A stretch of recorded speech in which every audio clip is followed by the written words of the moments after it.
추석입니다. 여러 개 겹쳐 다가온 태풍으로 인해서 어려움이 없는 것은 아니지만 추석이라는 말 속에 추수가 주는 여유로움과 또 넉넉함, 푸근함이 담겨 있는 것을 느낄 수가 있습니다. 오늘 본문은 바로 그 추수에 관한 사도 바울의 평소의 생각이 잘 담겨져 있는 본문입니다. 함께 이 본문을 살펴보는 가운데 하나님께서 여러분과 저에게 은혜 주시기를 간절히 바랍니다. 우리 성경 말씀을 다시 한번 읽겠습니다. 갈라디아서 6장 9절입니다. 읽읍시다. 시작. 우리가 선을 행한 낙심하지 말지 포기하지 않으면 때가. 오늘 성경은 우리에게 무엇보다도 뿌려야 된다는 진리를 알려줍니다. 성경 말씀 7절은 이렇게 말합니다. 한번 따라합시다. 사람이 무엇으로 심든지 심은 대로 거두리라. 한번 따라합시다. 무엇으로 심든지 심은 대로 거두리라. 오늘 사도 바울이 우리에게 말씀을 통해 주는 첫 번째 진리는 이것입니다. 우리 한 번 더 따라할까요? 거두기를 원하면은 반드시 뿌려야 한다. 오늘 성경은 이것이 영적인 진리인 것을 말해주고 있습니다. 이것은 농사를 짓는 분들에게만 해당되는 게 아닙니다. 봄에 뿌려야 가을에 거두는 거 당연합니다. 보리를 거두려면 보리를 뿌려야 되고 벼를 거두려면 벽씨를 봄에 뿌려야 됩니다. 반드시 뿌려야 거둘 수 있습니다. 그런데 사도 바울은 이것이 단순히 땅의 농사의 논리만이 아니라 하늘과 땅의 모든 것의 원리인 것을 말씀해주고 계십니다. 영적인 세계도 마찬가지입니다. 물질적인 세계도 마찬가지입니다. 인간관계의 세계도 마찬가지입니다. 풍성하게 거두려면 반드시 뿌려야 한다는 것이 오늘 성경이 우리에게 말씀하고 있는 명백한 진리입니다. 주님은 우리에게 기도의 응답이 있음을 분명히 약속해 주셨습니다. 우리 예수님의 말씀입니다.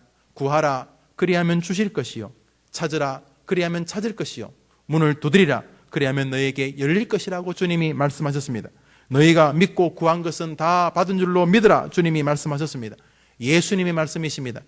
내 이름으로 무엇이든지 내게 구하면 내가 시행하리라 말씀하셨고, 주님은 한 과부의 예를 들면서 주께서 가라사대 하나님께서 그 밤낮 부르짖는 택하신 자의 원한을 풀어주지 않겠느냐, 저에게 오래 참으시겠느냐, 이렇게 말씀하시면서 기도하면 반드시 응답해 주신다고 약속하셨습니다. 한번 따라합시다. 기도하면 반드시 응답해 주십니다. 그런데 사랑하는 여러분, 주님께서 우리에게 요구하시는 게 있습니다. 그것은 기도하라는 명령입니다. 여러분, 하나님이 우리가 기도 안 하면 우리가 기도할 내용이 뭔지 모르시겠습니까? 여러분, 자녀를 키우면 3살, 5살, 10살, 15살, 20살이 되어도 부모는 보면 어렴풋이 압니다. 자녀가 와가지고 어깨를 이렇게 주뭅니다. 평소에 그런 거 안 하던 녀석인데 갑자기 아빠 그동안 피가 나셨지요? 엄마 가정일이 얼마나 힘드세요? 이렇게 어깨를 주무르면 아버지가 한 2, 3분 있다가 말합니다. 얼마 필요하냐? 안 봐도 압니다. 자녀가 불안해하고 좌불안석하고 자기 방에 들어갔다 나왔다 하고 뭐 현관문에 나갔다 들어갔다고 아이가 저거 왔다 갔다 하는 것이 뭐 그런가 보다가 아니라 부모는 어렴풋이 그 아이가 무슨 생각으로 저런지 느낄 수 있습니다. 하물며 하나님이 우리가 기도 안 하면 우리가 기도해야 될 내용이 뭔지 모르신단 말입니까? 우리보다 더 잘 아시는 분인데, 우리 생각의 저 밑바닥에 있는 차마 나도 잘 모르는 그 생각의 작은 부스러기 편리 하나조차도 주님이 다 아시는데 주님께서 우리에게 말씀하셨습니다. 한번 따라합시다. 구하라 그리하면 주실 것이요, 찾으라 그리하면 찾을 것이요, 문을 두드리라 그리하면 열릴 것이라. 주님이 기도에 대해서 말씀하셨습니다. 무슨 말입니까? 얻고 싶으냐? 그러면 기도라는 씨를 뿌리라고 말씀하신 것입니다. 너희가 얻지 못하면 구하지 아니함이라고 주님 말씀하셨습니다. 가을에 거두기를 원하면 봄에 뿌려야 하는 것입니다. 이것은 하늘과 땅의 만고의 법칙인 것입니다. 신문지상에 나오는 흉악한 범죄의 핵심은 뭐냐 하면 한 가지입니다. 뿌리지 않고 거두려고 하기 때문에 벌어지는 일입니다. 정치인들이든 강도든 모든 문제거리는 뿌리지 않고 거두고 싶어 하기 때문에 벌어지는 일입니다. 워렌 버핏이라는 사람이 있습니다. 주식을 하는 사람 가운데 제 주변에 성공한 성도들을 거의 만나지 못했습니다. 그런데 이분은 주식으로 큰 부자가 된 사람입니다. 세계의 수위를 다투는 갑부입니다. 80이 넘은 것으로 알고 있습니다. 이 사람은 어떻게 주식으로 부자가 되었는가? 그 사람은 뿌림 가운데서 넉넉히 기다림이라고 하는 씨를 뿌려내었습니다. 많은 사람들은 기다리지를 못합니다. 사랑하는 여러분, 기다림이라는 자체도 사실은 뿌림의 결과라는 사실을 알아야 됩니다. 풍성하게 거두기를 원하십니까? 그러면 뿌리셔야 하는 것입니다. 오늘 성경은 분명히 말합니다. 우리가 선을 행하되 낙심하지 말지니 포기하지 아니하면 때가 이름에 따라 합시다. 거두리라. 거두리라. 그러면 우리는 기도의 씨를, 믿음과 사랑과 소망의 씨를 뿌려야 하는 것입니다. 씨가 큰 게 별로 없습니다. 씨 하나가 5m짜리 보셨습니까? 씨 하나가 1m짜리 씨를 보셨습니까? 아무리 큰 나무의 씨도 사실은 작습니다. 우리의 믿음이란 게 그런 작은 씨들입니다. 아이고, 내 믿음이 얼마나 된다고? 아이고, 내가 하나님을 향한 소망과 사랑이 얼마나 된다고? 물론 작습니다. 그렇지만 그 씨는 놀랍게도 30배, 60배, 100배, 1000배, 만배, 억만배로 하나님이 키우시는 것입니다. 그러므로 여러분, 이 땅을 살면서 끊임없이 이 기도와 이 끊임없이 믿음의 씨를, 이 사랑의 씨를, 이 소망의 씨를 뿌려야 되는 것입니다. 그런데 많은 사람들이 이런 씨를 소홀히 여기면서 엉뚱한 씨를 뿌립니다. 세상을 살면서 원망의 씨를 막 뿌립니다. 부모님에게, 자녀에게, 형제에게 불평의 씨를 뿌립니다. 친구들에게, 성도들에게, 만나는 이웃들에게 자기도 별로 이게 큰 씨겠나 싶어서 그런 씨를 뿌립니다. 냉담, 냉소, 비난, 조롱, 야유, 불평, 이런 씨를 가족들에게, 형제들에게 막 씨를 뿌립니다. 별거 아닌 줄 알았습니다. 한번 따라합시다. 심은 대로 거두리라. 만일 심은 대로 안 거두면 하나님은 큰일이 나는 것입니다. 거짓말쟁이가 되는 것입니다. 하나님이 거짓말쟁이가 되는 것이기 때문에 뿌린 대로 거둘 수밖에 없는 것입니다. 오늘 본문은 복된 것을 뿌리든지 악한 것을 뿌리든지 우리는 뿌린 대로 거둔다고 말씀하고 계시는 것입니다. 수많은 사람들이 오늘도 무언가를 뿌리고 삽니다. 어떤 사람은 믿음과 소망과 사랑으로 하나님을 향해 뿌립니다. 그리고 사람을 향해 뿌립니다. 어떤 사람은 불평과 냉담과 불신과 야유를 끊임없이 뿌립니다. 대화 속에서 끊임없이 뿌립니다. 자기에게도 뿌리고 이웃에게도 뿌리고 남에게도 뿌리고 스스로에게도 뿌리고 계속 뿌립니다. 그리고 그 열매를 결국 먹게 되는 것입니다. 해가 가고 시간이 갈수록 많은 사람들이 자신이 뿌리고 있다는 사실을 인지하지 못합니다. 그러나 성도들은 그전과 다른 믿음의 길을 걸어갑니다. 뿌린 대로 거두는구나. 그래서 성경 기자는 말합니다. 눈물을 흘리면서라도 씨를 뿌리는 자는 분명히 기쁨으로 그 단을 거두게 될 것이라고 약속하시면서 말입니다. 저는 여러분들에게 오늘 이 아침에 그 어떤 것보다도 두 가지 시를 먼저 소개하려고 합니다. 하나는 찬양의 시입니다. 이사야서 43장은 말합니다. 이스라엘 백성에게 주신 주님의 음성입니다. 이 백성은 내가 나를 위하여 지었나니 나를 찬송하게 하려 함이니라. 여러분, 찬송은 하나님이 여러분에게 요구하시는 시 종류입니다. 우리가 살면서 하나님하고 이 초점이 안 맞아서 인생이 좀 뒤죽박죽한 게 많아요. 이 초점이 맞아야 무슨 일이 벌어집니다. 여러분, 이 땅에서 우리가 어떻게 하나님의 초점을 따라잡겠습니까? 제가 초점 이야기하면 여러분에게 한 번씩 이야기하는 어릴 때 그 돋보기 사건이 기억납니다. 중학교 때, 그때는 왜 조개탄이 나무를 많이 안 줘서 그런지 교실이 춥잖아요. 수업을 마치면은 그 햇볕 쪽으로 아이들이 쫙 이렇게 몰려갑니다. 그 율창 옆에 이렇게 까까머리 아이들이 다 고개를 내미는데 저것이 성질이 못된 놈은 그때 돋보기를 호주머니에서 꺼내서 그 밑에 있는 아이 머리 위에다 이렇게 돋보기 초점을 딱 맞춥니다.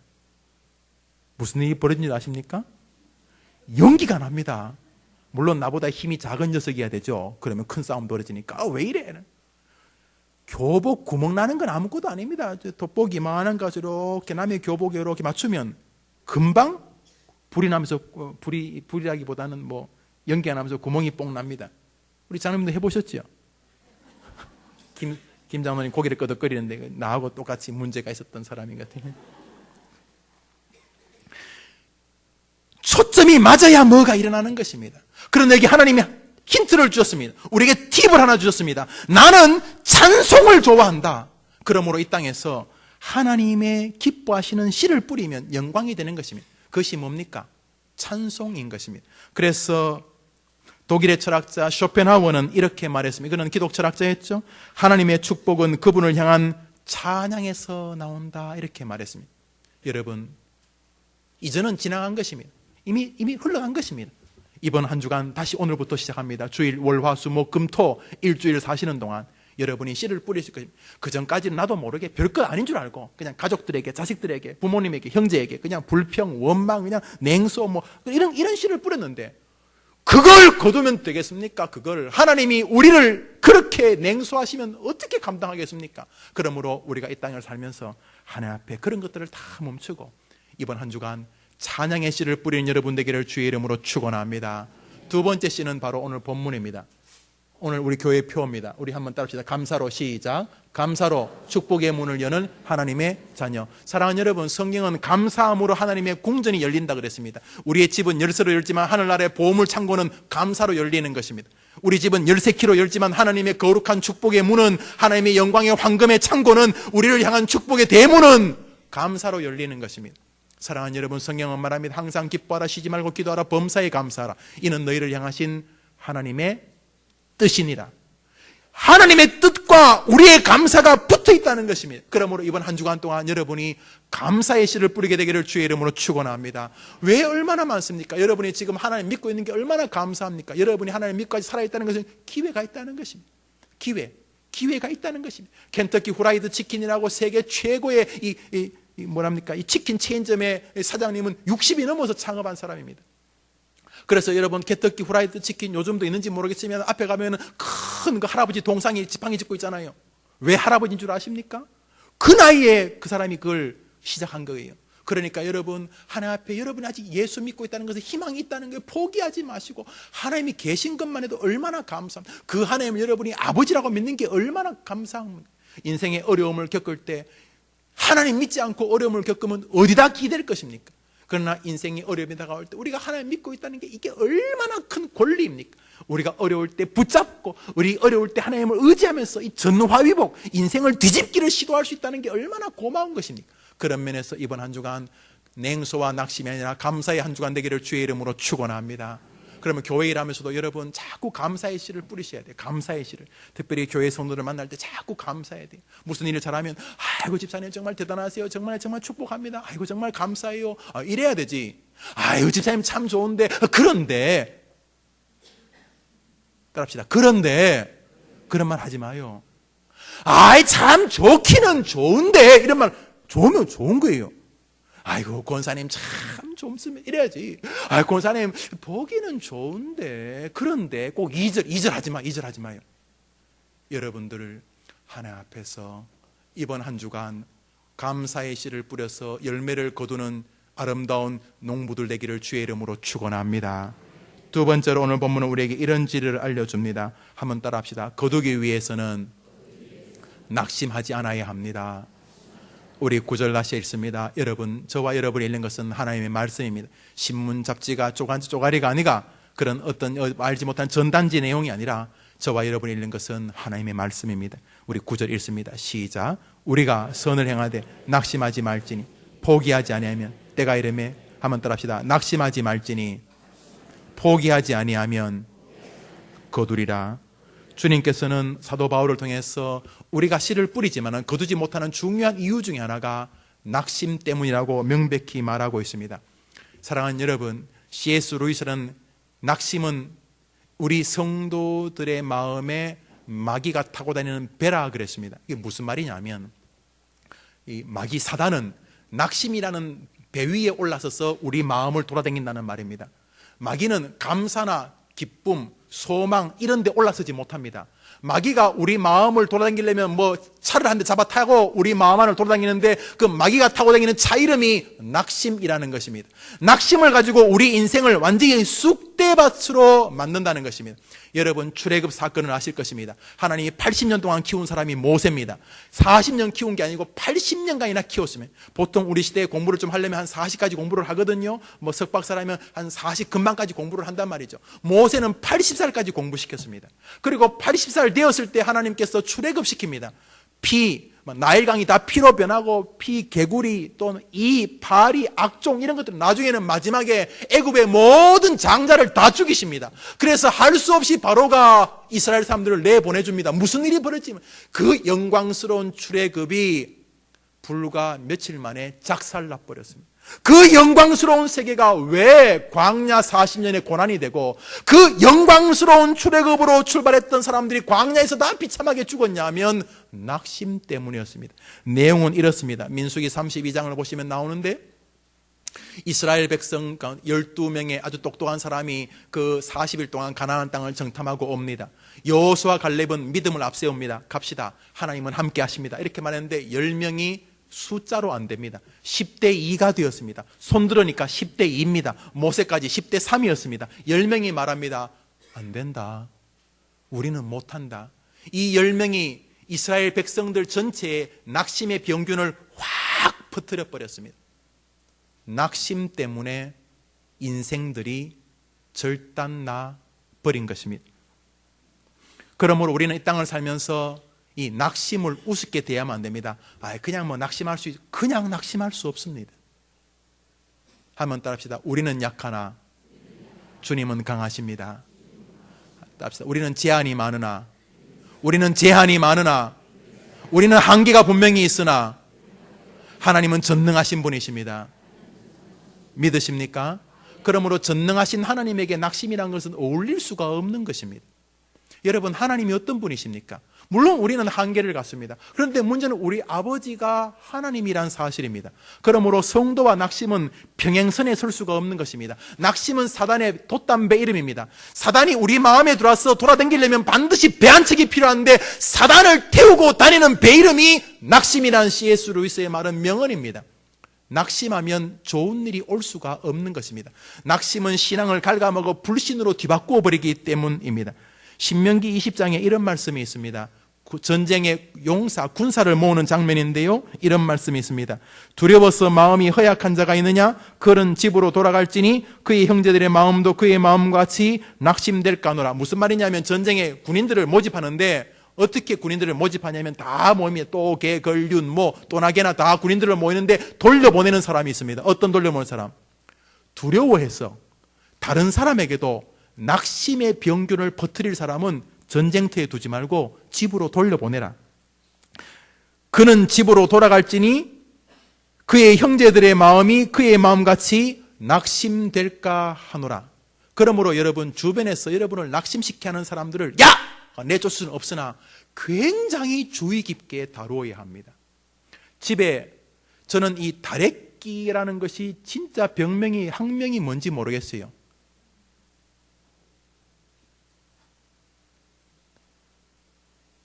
강 집사님, 다래끼가 뭐예요? 하여튼 다래끼라는 병명이 있어요. 집안에 다래끼라고 하는 것이 하나 생기면 금방 여러 사람이 퍼져요. 감기 보세요. 한 명 감기 걸리면 며칠 혹은 몇 개월 사이로 집안에 감기의 바이러스가 퍼집니다. 낙심은 그런 정도가 아닙니다. 다래끼 100번 걸려도 괜찮아요. 감기도요, 걸리면 또 그게 또 면역력을 강화시킬 수 있는 장점이 있어요. 낙심은 인생을 갉아먹는 거예요. 돈이 없다고 낙심한다. 하나님은 어느 정도의 능력자이십니까? 몸이 아파서 낙심한다. 하나님은 어느 정도의 수준을 가진 의사이십니까? 사랑하는 여러분, 그러므로 낙심은 영적인 세계입니다. 낙심은 기분이 떨어지는 디프레션의 문제를 넘어서 그것은 영적인 세계인 것을 알아야 합니다. 느헤미야 6장에 보면 느헤미야가 이스라엘의 백성들과 성벽을 건축하는데 많은 사람들을 만나줍니다. 그렇죠. 느헤미야 지도자니까 목사가 다 만나줄 거 아닙니까? 그런데 산발랏, 도비야, 게셈은 안 만납니다. 이 사람이 4번이나 면담을 신청합니다. 이 느헤미야가 안 만나줍니다. 마지막엔 이 사람들이 작당에 편지를 씁니다. 편지 내용도 낙심케 하는 일입니다. 이 느헤미야가 이 산발라, 도비야, 게셈을 안 만난 이유가 뭐냐면 너희들 만나면 나와 이스라엘 백성이 낙심할까 염려하기 때문이라 그랬어요. 여러분, 이 위대한 믿음의 사람도 낙심하는 사람들을 대하려고 하지 않았습니다. 낙심은 전염성이 굉장히 크다는 사실을 알아야 됩니다. 그러면 우리는 이 낙심하는 말, 이 냉소적이고 부정적인 말을 들으면 아무리 강해도 영향을 받게 되어 있습니다. 광야길을 보십시오. 조금 전에 피, 개구리, 이 파리, 독종, 하여튼 애굽의 장자가 다 죽는 이 기적 같은 일을 보고 막 홍해를 가르고 그래도 낙심이 한번 들어오면 홍해를 아무리 갈라도 안 돼요. 낙심이 한번 들어오면 구름기둥, 불기둥 안 돼요. 낙심이 한번 들어오면은 무슨 장자가 다 죽고 우리는 살고 피를 발라서 우리는 건강하고 안 돼요. 낙심이 오면 모든 사람이 다 떨어지는 거예요. 그래서 오늘 성경은 말합니다. 우리가 씨를 뿌리되 낙심하지 아니하고 포기하지 아니하면 거두리라 말씀하고 계시는 것입니다. 비슷한 본문이 데살로니가 후서 3장에 나옵니다. 형제들아 너희는 선을 행하다가 낙심치 말라. 누가 이 편지의 한 말을 순종치 아니하거든 그 사람을 지목하여 사귀지 말고. 아니 사도 바울이 이렇게 편협하나? 사도 바울은 편협한 사람이 아닙니다. 사람을 가려서 사귀는 사람이 아니에요. 널리 사람을 사귀어요. 그러나 낙심케 하는 사람들에게는 사도 바울이 그들을 피하고라고 말했습니다. 여러분, 그러므로 여러분 스스로나 다른 사람을 대할 때 낙심의 씨를 뿌리면 안 됩니다. 어차피 하나님 믿는 사람은 그거 뿌려서 거둘 게 없습니다. 그러므로 여러분이 불평한다고 달라집니까? 어떻습니까? 불평하면은 안 보이는 달이 보입니까? 불평하면 부러진 다리가 붙습니까? 불평하면 떨어진 애가 합격합니까? 불평에서는 아무것도 좋은 것이 없는 것입니다.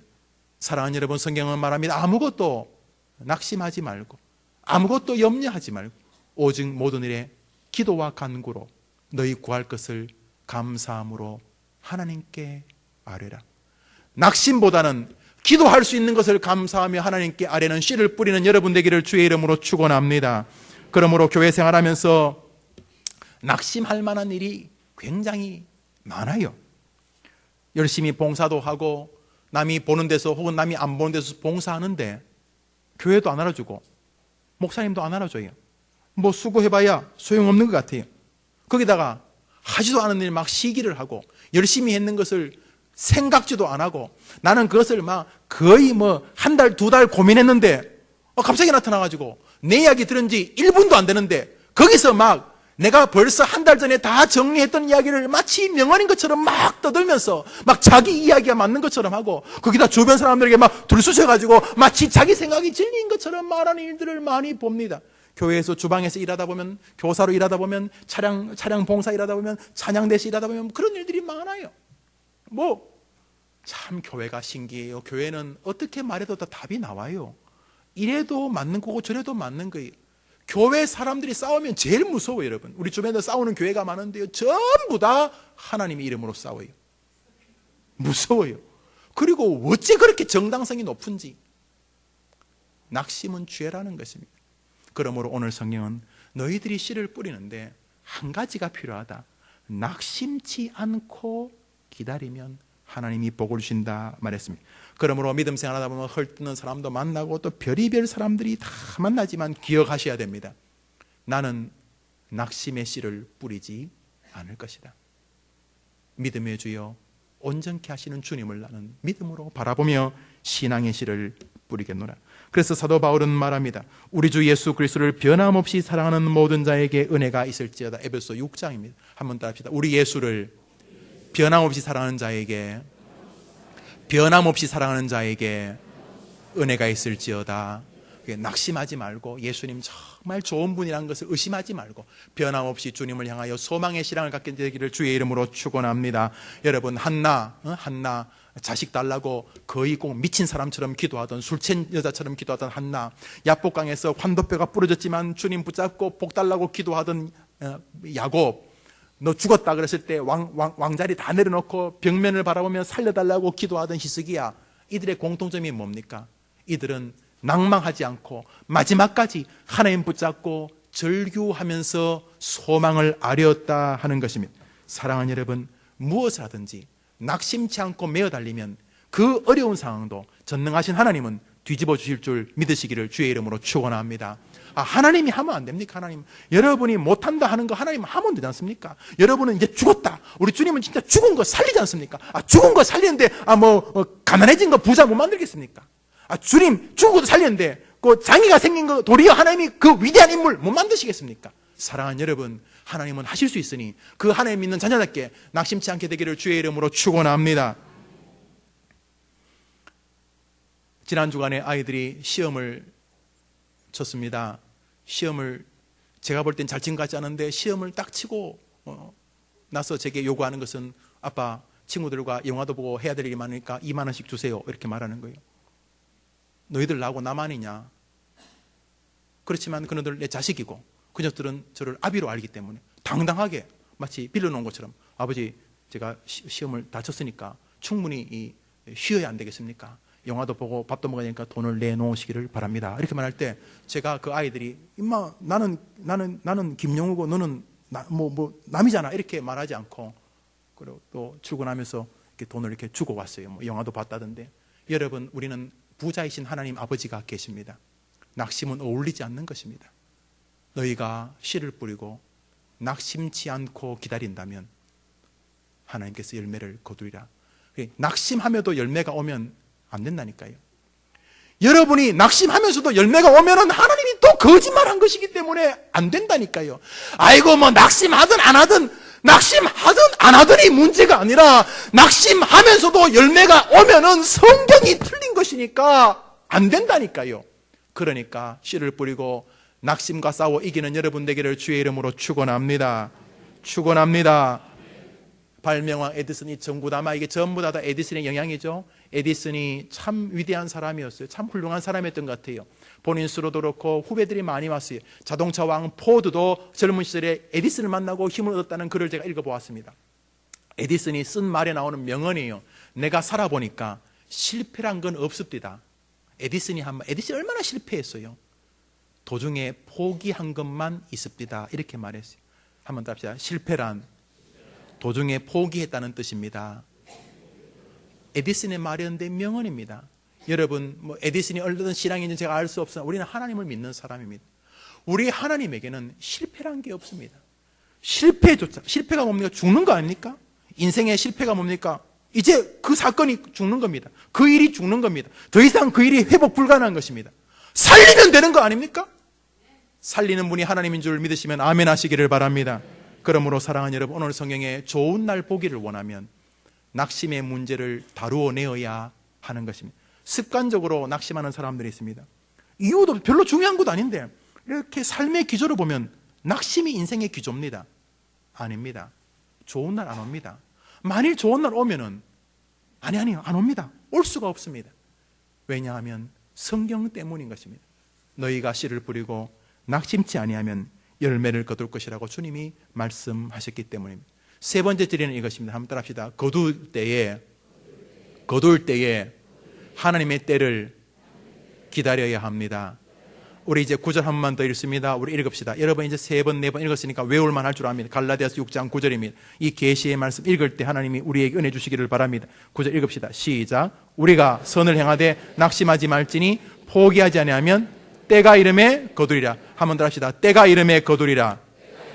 사랑하는 여러분, 때라는 게 있습니다. 우리가 보통 성경에서 말하는 헬라어의 때는 크게 두 가지로 나눌 수 있습니다. 하나는 크로노스라는 단어와 하나는 카이로스라는 단어입니다. 많이 들어보실 것입니다. 크로노스는 우리 인간들의 시간입니다. 아침 먹고 조금 있으면 점심 때 되고, 점심 먹고 좀 있으면 저녁 때 되고, 2살 지나면 3살 되고, 3살 되면 5살, 6살, 7살, 인간적인 시간입니다. 이것은 자연적인 시간, 생물적인 시간입니다. 이것은 사람도 개도 닭도 다 가지는 시간입니다. 그런데 카이로스, 이 카이로스라는 시간은 하나님의 시간입니다. 이것은 역사하는 시간이고 능력 있는 시간이고 기적의 시간입니다. 오늘 본문은 당연히 카이로스입니다. 하나님의 능력의 시간에 너희들에게 거두게 하겠다 하신 것이 주님의 뜻인 것입니다. 여러분, 이것은 너무너무 중요하면서 우리를 신나게 하는 것입니다. 주님에게는 1000년이 하루 같습니다. 10시간이 1분 같은 게 아니라 1000년이 하루 같습니다. 우리 주님이 원하시면 여러분이 지금 예배 마치고 저 문 밖을 탁 열면 문 밖에 여러분이 원하는 게 딱 와 있을 수 있습니다. 그런데 하나님은 그렇게도 하시지만 때로는 하나님이 우리가 볼 때는 무척이나 길어 보이는 같은 시간을 요청하기도 계시기도 한 것입니다. 많은 사람들이 이 시간을 용납하지 못합니다. 문제는 우리 많은 성도들이 하나님의 시간을 내 시간으로 자꾸 바꾸려고 한다는 것입니다. 하나님의 시간이 있는데 이 시간은 이 능력의 시간, 이게 역사하는 시간, 이 기적의 시간, 이 믿음의 시간인데 우리 인간의 시간으로 이걸 자꾸 잡아먹으려고 하는 것이죠.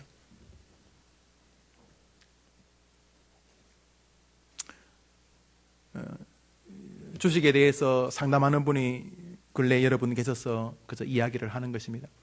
저는 잘 모르지만 세계에서 주식을 제일 잘하는 사람이 워렌 버핏이라는 데는 다 동의합니다. 이 사람이 물론 뭐 좋은 주식을 샀다고 볼 수 있을 거예요. 그렇지만 이 사람도 실패한 게 적지 않더라고요. 이 사람이 다른 사람하고 똑같이 주식에 뛰어들어서 인생을 걸으면서도 재산이 뭐 1, 20조가 아닌 큰 세계적인 부자가 된 것은 시간이에요. 시간. 워렌 버핏의 글을 읽어보십시오. 시간을 다루는 것을 강조합니다. 어떤 책도 똑같습니다. 많은 사람이 하나님의 이 능력 있는 시간을 내 시간 가지고 자꾸 저울질합니다. 그 내 시간 가지고 이랬다 저랬다 하면서 뭐 잘 될 것 같은데 하나도 잘 안 되는 것입니다. 하나님의 믿음의 시간을 기다려내야 되는데 이 하나님의 시간을 우습게 합니다. 그래서 내가 하나님처럼 막 시간을 주물럭거렸는데 잘 되는가? 잘 되면 안 되지요. 절대로 잘 돼서는 안 됩니다. 만일 그래서 잘 되면 하나님이 거짓말하신 것이기 때문에 안 되는 것입니다. 우리 해림교회 성도님들이 믿음의 시간을 가지고 하나님의 거룩한 추수를 경험하게 되기를 주의 이름으로 축원합니다. 어린 아이가 배가 고파 있습니다. 엄마 너무 배고파요. 저거 먹으면 안 돼요. 천장에 뿌릴 벽시가 옥수수대하고 붙어 있습니다. 옥수수라도 하나 삶아 먹고 싶고 그 벽시 어떻게 빻아서 애들 주기라도 해주고 싶은 거 어미의 마음이지만 안 돼! 애는 몇 날 며칠 굶어서 얼굴이 누렇고 그저 밀가루 조금에다가 이름 모를 풀 뜯어와가지고 버럭게 먹어서 벌써 탈이 난 것이 눈에 역력합니다. 그렇지만 그 쌀 빻아서 그 벽시 빻아서 자식 먹일 수 없습니다. 그렇게 한 이틀 먹일 수 있는데 못 먹입니다. 왜요? 씨를 뿌려야지만 가을에 거두기 때문입니다. 이제 드디어 모내기 하는 그 모판에 씨를 뿌립니다. 그러면 며칠 뒤에 이제 모가 나오고 거기서 이제 세 포기씩 네 포기씩 이제 심게 될 것입니다. 이제 어린아이가 등에 엎여 있습니다. 이 3살짜리 4살짜리는 이해할 수가 없습니다. 왜 저 쌀을 입으로 넣지 않고 아버지 엄마가 왜 저 논에다가 뿌리는지 이 3살짜리는 이해할 수가 없습니다. 아, 저걸 먹어야지 왜 씨에 뿌리냐, 바다 물에 자꾸 뿌리냐 말입니다. 왜 뿌립니까? 오늘 성경은 말합니다. 거두기를 원하면 뿌려야 하는 것입니다. 지금 좀 힘들어도 뿌려야 거두는 것입니다. 지금 좀 힘들어도 그 사람을 인격적으로 대해야 하는 것입니다. 지금 좀 힘들어도 내 것을 그 사람에게 좀 나눠줘야 하는 것입니다. 지금 힘들어도 믿음으로 하나님께 기도해야 됩니다. 아, 지금 안 하면 좋지요. 남 안 주고 홀랑 내 입에 집어넣으면 좋고 그냥 성질대로 확 해버리면 좋지요. 그렇지만 뿌려야 하는 것입니다. 뿌려야지만 거두기 때문입니다. 우리 해림교회 교인들이 이 땅에서 망고 진리의 이 법칙 뿌린 대로 거두는 역사의 주인공 되기를 주의 이름으로 축원합니다. 그래서 여러분들이 살면서 다른 사람이 느낄 수 있어요. 아, 이 사람은 뿌리는 사람이구나. 소망을 뿌리십시오. 사랑을 뿌리십시오. 믿음을 뿌리십시오. 기도를 뿌리십시오. 그래서 여러분들을 가만히 보면서 사람들이 아, 저 사람들은 거두기를 원하는구나 느낄 수 있어야 하는 것입니다. 저는 여러분들에게 마지막으로 한 가지 뿌릴 것에 대해서 말씀드리고 싶습니다. 오늘 본문 6절을 보시죠. 6절을 보시죠. 6절 같이 읽읍시다. 6절 읽습니다. 시작. 가르침을 받는 자는 말씀을 가르친 자와 모든 좋은 것을 함께하라. 오늘 이 본문 갈라디아 6장은 성령의 열매를 거두는 것을 말하는 것으로 보면 외형적입니다. 그런데 안으로 좀 더 깊이 파고 들어가면 교육, 다시 말해서 갈라디아 교회 성도들이 하나님의 사람을 키우는 일의 씨를 뿌리기를 원하고 있는 진리를 발견하게 됩니다. 10절을 읽읍시다. 10절 읽습니다. 10절입니다. 그러므로 시작. 그러므로 우리는 기회 있는 대로 모든 이에게 착한 일을 하되 더욱 믿음의 가정들에게 할지니라. 여기 믿음의 가정이라는 말이 나오는데, 이 믿음의 가정, 오이케우스라는 말은 하나님을 믿는 자녀들, 아이들을 말하는 것입니다. 여기 보면 더욱 헬라어 말리스트, 무엇보다도 최고로, 특히 이런 무엇보다도 믿음의 자녀들에게 씨를 뿌리라, 이렇게 말해요. 교육을 말하는 것입니다. 대한민국 주일학교, 대한민국 교회의 주일학교는 지금 위기의 수준이 아닙니다. 파선 직전입니다. 몇천 명, 몇만 명 모이는 교회, 부모들 따라 나오는 아이들이 좀 있어서 커 보이지만은 이미 중소도시와 시골의 주일학교는 문을 닫은 교회가 한두 교회가 아닙니다. 기록에 의하면 한 해에 15만 명에서 20만 명의 주일학생들이 교회를 빠져나가는 것으로 보입니다. 여러분, 20년 뒤에를 어떻게 하실 것입니까? 아니, 그게 문제가 아니라 지금 그 아이들이 하나님 앞에서 용사로 자라고 있느냐 하는 것입니다. 오늘 성경은 우리에게 씨를 뿌리되 믿음의 씨를, 교육의 씨를, 신앙의 씨를 후손들에게 뿌리라고 이야기 말하고 있습니다. 믿음의 가정들에게, 바로 여러분 주변에 있는 이 어린 아이들에게, 우리 해림교회 주일학교에 믿음의 씨를 주님이 뿌리라고 우리에게 강하게 요청하고 계시는 것입니다. 주일학교가 무너지는 것은 무엇입니까? 한 가지입니다. 교사가 없기 때문입니다. 여러분, 과거 초등학교 스님들, 초등학교 스님 계시면 용서하십시오. 제가 용서할 것도 아니네요. 과거 초등학교 스님들은 4년제 대학을 졸업한 분이 거의 없었습니다. 죄송하지만 전문대학을 졸업하셔도 잘하신 거고요. 고등학교를 졸업하고 초등학교 스님 하신 분도 부지기수였습니다. 그러나 그 스님들이 지금 스님들보다 실력이 부족하다고 저는 절대로 생각하지 못합니다. 지금 학교의 교사 스님들 학벌 굉장히 좋습니다. 대부분 좋은 학교 출신들이고요. 석박사 학위를 가진 분도 적지 않습니다. 교회도 마찬가지입니다. 제가 다니던 주일학교, 제 담임 스님은 초등학교 졸업한 농부이셨습니다. 우락부락한 농부이셨습니다. 그렇지만 그분이 아프면 찾아와 울고 기도해 주셨고, 교회 안 나오면 안타까워하셨고, 전화가 제대로 없던 시절이나 찔일이 찾아오셨으면 아이들을 돌봐줬으니 그 아이들이 지금 잘된 믿음의 참 교회의 중역들이 되어 섬기고 있습니다. 중학교 때 처녀 스님이던 황금자 집사님, 처녀이셨지만 중학교 때 바른 신앙을 알려준 훌륭한 스님들이셨습니다. 학벌이 문제가 아닙니다. 제 생각에는 고등학교 나오신 스님들도 거의 안 계셨던 것 같습니다. 그렇지만 그 스님들의 눈물과 기도로 우리 대한민국 교회는 이렇게 번성했습니다. 교사는 학벌의 문제가 아닙니다. 나이의 문제도 아닙니다. 사랑하는 여러분, 저는 오늘 이 설교를 준비하면서 오늘 본문에 도도하게 흐르고 있는 사람을 키우는, 바로 어린 아이들에게 믿음의 씨를 뿌리는 교사들을 요청하려 합니다. 현재 교사 외에 저는 우리 오늘 이 설교를 듣는 가운데 200여 분 정도 교사로 지원해 주시기를 부탁합니다. 저는 여러분에게 1년만 봉사하기를 부탁합니다. 하나님 힘 주시면 더 하셔도 좋습니다. 그러나 여러분들이 1년만 최선을 다한다면 여러분의 가족이 그 뒤를 잇거나 다른 사람이 그 자리를 분명히 이을 것입니다.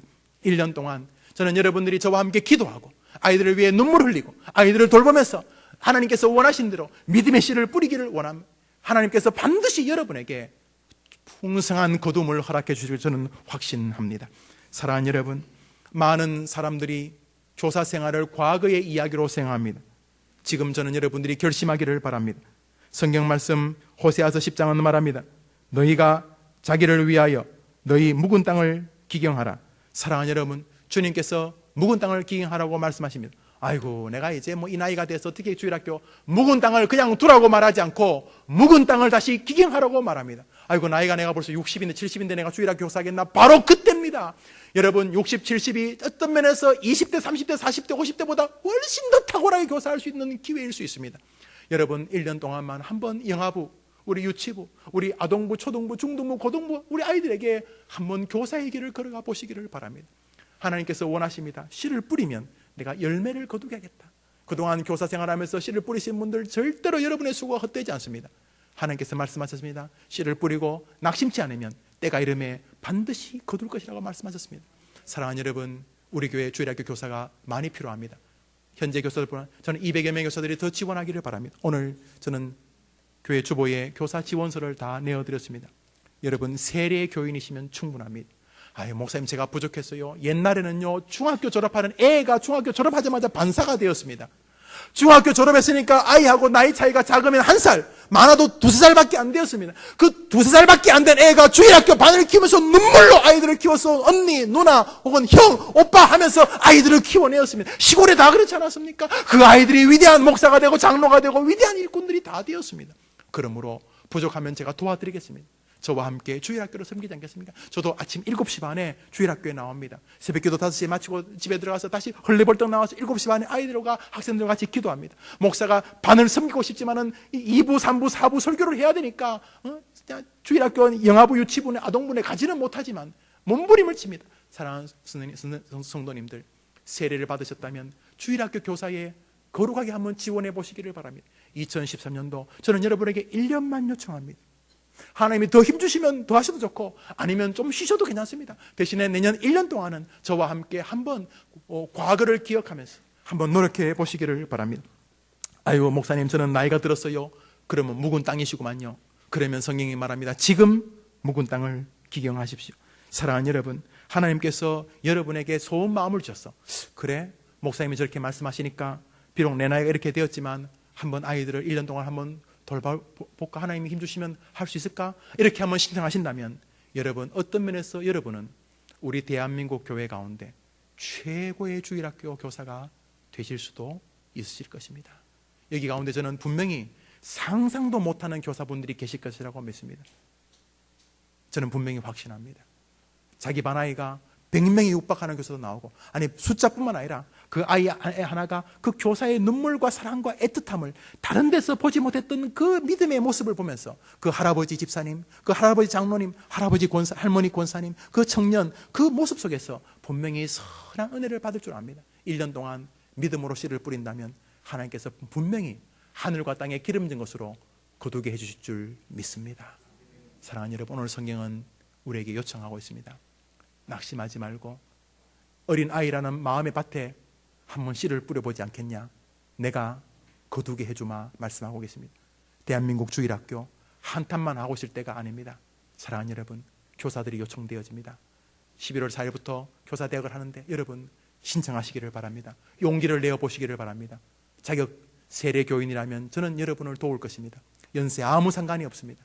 사랑하는 여러분, 이 일에 동역하셔서 내년 한 해 한번 믿음으로 우리 아이들을 살리는 진짜 추수하는 우리 교회가 되기를 바라는 것입니다. 여러분, 인삼을 재배하면 몇 년 걸립니까? 5, 6년 걸립니다. 인삼 하나 재배하는데 5, 6년 걸리는데 사람 인재를 키우는데 그 정도 시간은 들여야 하지 않겠습니까? 사람 키우는 거 금방 포기하지 마시고 인삼 키우는 것보다 더 시간을 들일 수 있다는 마음을 가지고 우리 교회가 아이들을 위해 투자한다면 진정한 추수를 하나님께서 풍성하게 거두게 하실 줄 믿습니다. 지금도 좋지만 다음 세대가 제너레이션 투 제너레이션, 세대와 세대를 넘어 더 건강하고 좋은 교회가 되기를 주의 이름으로 축복합니다. 기도합시다. 하나님 아버지 감사합니다. 조국 교회 교육을 안타까워합니다. 서울시의 교육을 책임지던 교육감께서 구치소에 가는 것을 보았습니다. 이런저런 이유가 있겠지만 조국 교회의 현실의 한 단면을 보게 됩니다.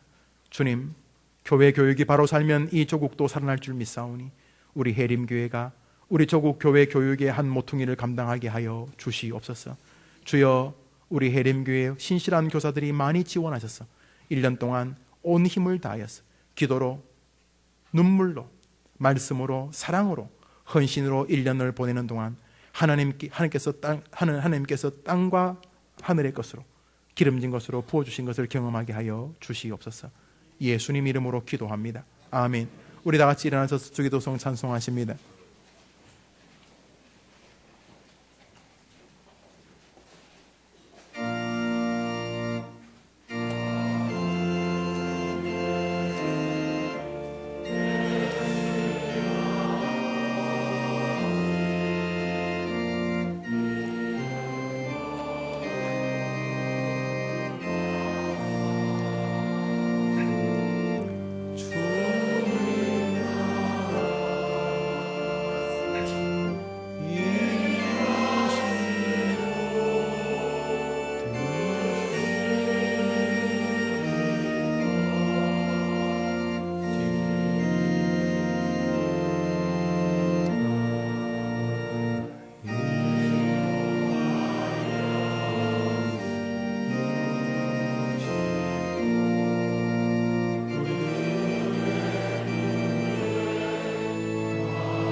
신실한 교사 한 분은 한 아이의 인생을 송두리째 바꿀 수 있습니다.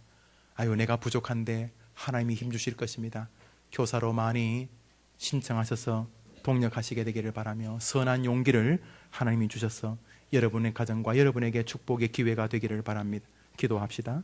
이제는 우리 예수님의 크신 은혜와 하나님의 사랑과 성령의 교통하심이 오늘 주신 말씀 마음에 새기되 일생에서 씨를 뿌려야 된다는 진리와 낙심치 않아야 되는 진리와 때를 기다려야 된다는 진리를 가슴에 새기며 특별히 어린 아이들의 심령에 교사로의 믿음의 씨를 뿌리라고 주님이 요청하심을 기억하며 선하게 마음에 작정하고 이 일을 기도의 제목으로 삼아 아름답게 주의 교회를 섬기기를 다짐하는 귀한 백성들과 저 귀한 백성들의 한 주간의 생업과 고개 숙인 모든 해림 성도들의 앞길 위에 이제로 영원토록 함께 있을지어다. 아멘.